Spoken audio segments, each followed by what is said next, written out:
आँखै लगाइदियो होला क्या मलाई त ब्ल्याक म्याजिक नि गर्दै हौ कि क्या हो कसैले हैन आइडिया छ भने यसो मलाई मेसेजमा भनिदिउँ न हौ यसो गर त भनेर म गर्छु so what's up beautiful people it's me Ishika welcome back to my vlog हैन अनि आज म धेरै पछि 2 हप्तापछि नै भ्लग बनाइरहेको छु हैन अस्ति मैले एउटा भ्लग बनाएको थिएँ क्या अनि फेरि अनि भनेर मलाई हाल्नै मन लागेन कि त्यो भ्लग हैन अनि मैले हालिनँ क्या होप सबैजना सन्चै नै हुनुहुन्छ होला हैन म पनि सन्चै नै छु हैन अनि अहिले चाहिँ म बिहान बिहानै उठेर चाहिँ काममा जान आँटेको हैन काममा गयो आयो त्यही पनि अहिले त मैले त 20 घण्टा मात्र काम गरिरहेको छु कि त्योभन्दा बढी नि काम गरेको छैन हैन 20 घण्टा बढी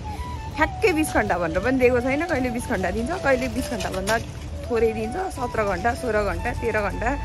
त्यसै गरी गरिरहेको छु हैन अहिले चाहिँ हैन म हैन मैले केही धेरै काम चाहिँ गरेको छुइनँ अहिले हैन यतिकै कहिलेकाहीँ अब यतातिर अब मान्छे भएन भने शिफ्टमा कोही भएन भने चाहिँ बोलाउँछ त्यही हो नत्र चाहिँ केही पनि गरिरहेको छैन म हैन उल्टै काम खोजिरहेको छु अहिले चाहिँ हैन अनि मेन कुरा चाहिँ आज म के भन्न आएको भने हैन खासै केही भन्न चाहिँ आएको होइन म हैन यतिकै भ्लग बनाउँछु भनेर आएको भ्लग नबनाएको धेरै भएर हैन अनि के हो भने म हैन लाइक यस्तो कलेसी भइसक्यो नि म हैन इशिका जहाँ जान्छ नि त्यहाँनिर इशिकाले पछाडि चाहिँ कलेज बोकेर जान्छ भन्ने जस्तो भइसक्यो क्या अहिले म जहाँ पनि जान्छु है यस कुरा मिल्ला जस्तो हुन्छ हैन मिल्दैन क्या कुन चाहिँले त आँखै लगाइदियो होला क्या मलाई त ब्ल्याक म्याजिक नि गर्दै हौ कि क्या हो कसैले हैन नगर्दै यार त्यसो खुसी भएको देखिसक्दैनौ भने अलिअलि 2-4 दिन म खुसी हुन्छु हैन 2-4 दिन मेरो सब कुरा मिल्छ हैन 2-4 दिनमा म फेरि जस्ताको त्यसै भइसक्छु क्या म पुरा म यस्तो हुन्छ मेन्टल्ली अनस्टेबल भइसक्छु बेला बेलामा हैन फाइनेन्सियली ब्रेकडाउन भइसक्छु हैन फाइनेन्सियली अनस्टेबल भइसक्छु मैले कतिचोटि भनेको छु हैन मसँग कहिलेकाहीँ त हैन यसो सोध्छु हैन मैले यो 20 घण्टा मात्रै काम पाइनँ मलाई दिएन भने त हैन मसँग त चामल खाने पनि पैसा हुन्न जस्तो लाग्छ क्या बेला बेलामा यस्तो हेर्छु ला मेरो त घरमा चामल पनि सकिन आँटेछ त लौ प्याज सकिन आँट्यो आलु सकिन आँट्यो कस्तो हुन्छ भने है त्यो अब लगेर अब आज फेरि ग्रोसरी सामान किन्नु छ भनेपछि मेरो 50 पाउन्ड गयो भनेर बुझ्यो हुन्छ क्या भगवान् 1 महिनाको सामान एकैचोटि सकिन्छ क्या 1 महिनाको सामान एकैचोटि बोकेर ल्याउँदाखेरि एकैचोटि सामान सकिन्छ अनि फेरि एकैचोटि किन्न जाँदाखेरि कहिले सालले आएको हुँदैन कहिले के आएको हुँदैन कहिले के भएको हुँदैन है सकिन्छ क्या कहिलेकाहीँ त अनि यत्तिकै सुत्नुपर्छ क्या वाह मलाई अनि विरक्त लाग्छ क्या त्योहरू सम्झिँदाखेरि चाहिँ हैन यहाँ चाहिँ दामी भ्यू देखिरहेको आज अनि त्यसपछि चाहिँ अनि अर्को कुरा भनेको चाहिँ मलाई पे दिएन भनेर हालेको थिएँ हैन के साह्रो अफेन्स भएको के साह्रो तिमीलाई मात्रै दिन्न रहेछ तिम्रो मात्र हुन्न रहेछ अरे यार त्यस्तो होइन मैले त्यसरी भन्न खोजेको होइन हैन कतिजनाले राम्रो नै भन्नुभएको छ गएर कम्प्लेन गर यताउति भन्नुभयो हैन मैले कम्प्लेन केही पनि गरेको छैन क्या क्यास इन ह्यान्ड भनेर सबैले भन्थ्यो नि त क्यास इन ह्यान्ड मात्र होइन त्यो एनआई पनि हो हैन ठाडे कुरा अब लगेछ भने लगेछ भने पुलिसले लगेछ जान्छु म नेपाल फर्केर हैन अब दिएन अब 11 दिनको पे थियो 88 आवर्स हैन 18 to 11 गर्दाखेरि त 88 आवर्सको पे आउनु पर्ने हो मिनिमम मलाई 2 हप्ताको रेन्ट तिर्न पुग्छ क्या हैन मेरो म बसिरहेको हैन त्यत्रो पैसा जाँदाखेरि त कटक्क मन त खाइहाल्छ नि अहिलेसम्म पनि त्यो मान्छेहरूले मलाई हैन मैले यति धेरै मेसेज गरिसकेँ यति धेरै कल गरिसकेँ मैले त्यहीँ गएर पनि हेरिसकेँ छैन के भन्छ उनीहरूले मैले अनरलाई फोन गरेको छु मैले म्यानेजरलाई मेसेज गरेको नि त खासमा मलाई जसले हायर गर्ने म त्यसलाई मेसेज गर्छु नि हैन म्यानेजरले केही रिप्लाई देखाएन हैन अनि म्यानेजरले के भन्छ भने मलाई हैन मैले अनरलाई मेसेज गरेको छु अनरले मलाई रिप्लाई गरेको छैन रे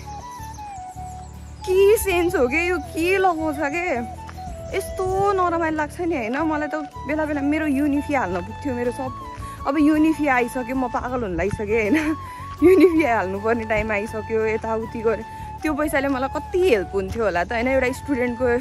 त्यत्रो आवर्स लिएर मैले त्यो आवर्स अरू ठाउँमा गरेको भए त मलाई डबल पे आउँथ्यो नि त हैन त्यो मलाई म काहीँ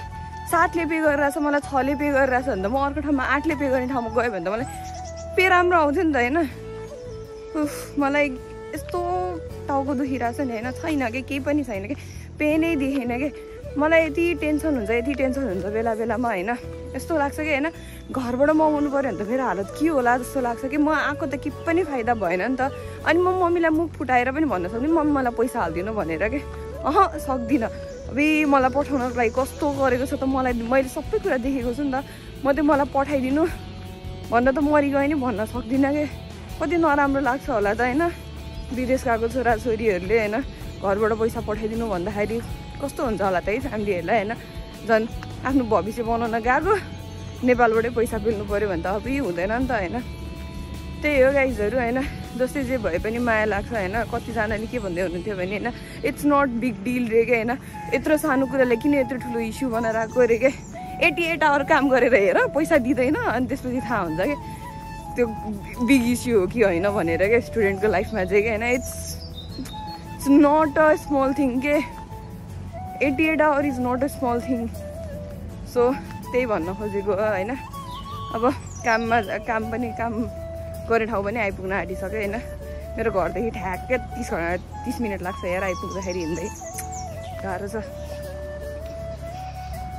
चल अहिले काम गरेर आउँदाखेरि भेटौँला त्यही हो। सो गाइज होइन म चाहिँ मेरो काम सक्यो आजको काम चाहिँ होइन मर्निङ सिफ्ट त हो सकिहाल्छ मेरो त एकैछिनमा अर्को आउने बित्तिकै म कुदिहाल्ने हो नि त। मेरो सिफ्ट सक्यो अनि म निक्लेर हिँडेँ होइन। अनि त्यसपछि अनि मैले अघि पनि म ब्रेकमा बसिरहेको थिएँ कि अनि त्यतिखेर पनि मैले म्यासेज गरेँ उता होइन सिन गरेर छोडिदिएँ कि मेरो प्लिज म्याम हालिदियो न प्लिज मेरो युनिफी आइसक्यो मलाई प्रब्लम परिरहेछ भनेको सिन गरेर छोडिदियो मेरो म्यासेज। म त के गर्नु अब त माग्नु पनि लाज लागिसक्यो। कति माग्नु भने माग्दा लाजै पचिसक्यो हो। त्यो मान्छेलाई पनि कस्तो लाज नलाग्यो होला कि यार होइन यार स्टुडेन्ट हो एटलिस्ट दिनुपर्छ। यहीँको सिटिजन भएको भए पो त एउटा कुराले यिनीहरूलाई त जे गरे नि भइगयो नि भने जस्तो कि हामी त सिटिजन पनि होइन केही पनि गर्नु नमिल्ने अब के भन्नु उल्टै भन्यो भने आफूलाई पर्ला भन्ने फिर आफूलाई लैजाला भन्ने फिर गाह्रो छ। अर्काको देशमा आएर काम गरेर खानलाई पनि यार के अब कम्प्लेन गर्नु भने पनि होइन आफ्नै अब आफ्नो पनि त छ नि त। त्यही भएर अब के कम्प्लेन गर्नु होइन कम्प्लेन गऱ्यो भने पनि आफूलाई पर्ने सरी कम्प्लेन गऱ्यो भने आफूलाई भन्ने पिर होइन। अब के हो यस्तै चलिरह म त अब के गरौँ इफ केही आइडिया छ भने यसो मलाई म्यासेजमा भनिदिउँ न हौ यसो गर त भनेर म गर्छु कि यार मेरो एटलिस्ट 2 महिनाको स्यालेरी 2 महिनाको